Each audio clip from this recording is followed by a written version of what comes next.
Alrighty, traders, George here, and time for a look at the week ahead. This is a futures product that represents the US dollar against a couple of other key currencies.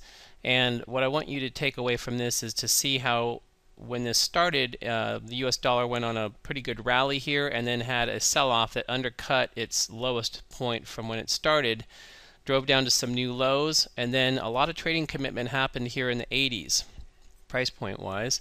And it took a while, but eventually this area here was sort of stabilized by the bulls, and then this very directional impulse started here from about the last year on to just recently. And since then we've put in our first key resistance swing. So overall, the entire performance of the US dollar index here, we've seen a bull rally get undercut, and where we had support here, that became resistance in the upper 80s, and that resistance has been cleanly broken here over the last 6 months or so and haven't revisited this point since. So now that we've put in this key resistance swing here, that puts into play a potential bigger pullback. If you look to the left, there's this one balance beam here that's pretty substantial off of this level here. Below this area in the 93s, 94s, it opens up a bit. And we're still above that level right now at 95.24s. So this graphic here is something I wanted to show you. The other thing about this is that with some of the turmoil in Greece and the fact that the US equities markets have gone up pretty steep historically and some real good bull runs, something that we've been focused on quite a bit to the upside, where we had the US dollar priced at about 100 in April of 2000, which is when we had the dot-com crash, and where the US dollar was priced here in the upper 70s, around 78, 79s, when we had September, October 07 lead to that bear market. You can see that there's a pretty big differential in terms of the valuation of the US dollar. You're 25% versus 30%, depending which way you go.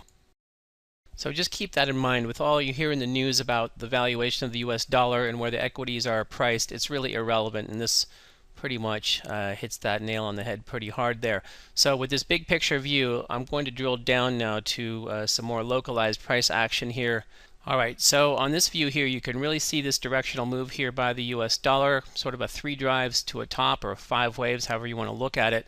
And since getting steeper here at the end with this ascent, price has pulled back against itself here, and if you look to the left now, this balance beam here coming in at about the 95s with a ceiling of about 96 and a floor at about 94s, that's where price is right now. In fact, it just broke below and broke above, so this is giving a lot of headaches to traders on both sides of the fence here.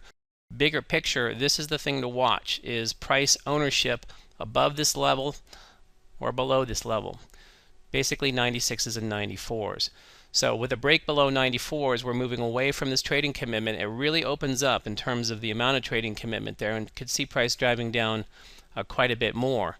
Likewise, if the bulls can take over 96, they can start to drive it back up against at least this level here and above that to the next level. So key price points to watch above where we are just in terms of the prior trading action, and below, first order of business is this guy right here, and it comes in very close to the 382 retrace, and below this level then we pull towards the 50 and the 618. Both of them sort of surround this balance beam here, so there's really quite a large range of where we could see a pullback if it gets that low. With this first sell-off impulse here, kind of a nasty double top, new structure lows, outside return, lower high, that lower high breaks this uptrend. So as trends go, this uptrend line here with these swing lows supported nicely. As price breaks below that, there's the outside return, and it kisses off of that uptrend line for a reverse trend line touch, pushing us down more. So this energy here, very good short action, not a great location for it to happen with the trading commitment. But here's some good confirmation below 94s, and here's the killer head fake where it breaks back through 94 to the upside and goes right back up to the 96 level. So you've got to be really respectful of both the floor and the ceiling either way here, if you're long or short. Now that it just broke back above 96s, nice continuation there, and that's all been given up here on this candle, and we're at 95.23s right now. So as we pull back into this level here, If 96 holds, there's a good chance we're going to hit 94. So all this stuff is back on the table. With this directional impulse happening here, if we duplicate that off the outside return, that pushes us down for a 1-to-1 at the 50% retrace level that comes in on the top line of this balance beam here, a little bit before it actually gets to the main part of it. But there's a 1-to-1 harmonic confluence point with the 50% retrace, and on a larger scale sell-off, that's basically coming in at about 90. So I'll leave you with this view here, knowing that this 94 to 96 zone has a lot of trading commitment, and then breaks above and below will likely set up the next move. It looks like we're chopping up now a little bit around this level here.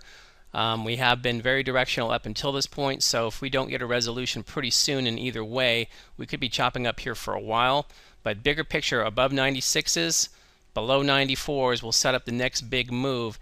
You'll see some short squeeze, and you'll see some longs scrambling to exit positions as well if they're not having their stops relatively close to these areas here, because if price starts to move too far away, they're going to get in big trouble. So there's your breakdown on the US dollar. That'll do it for now. We'll see you back in the live room.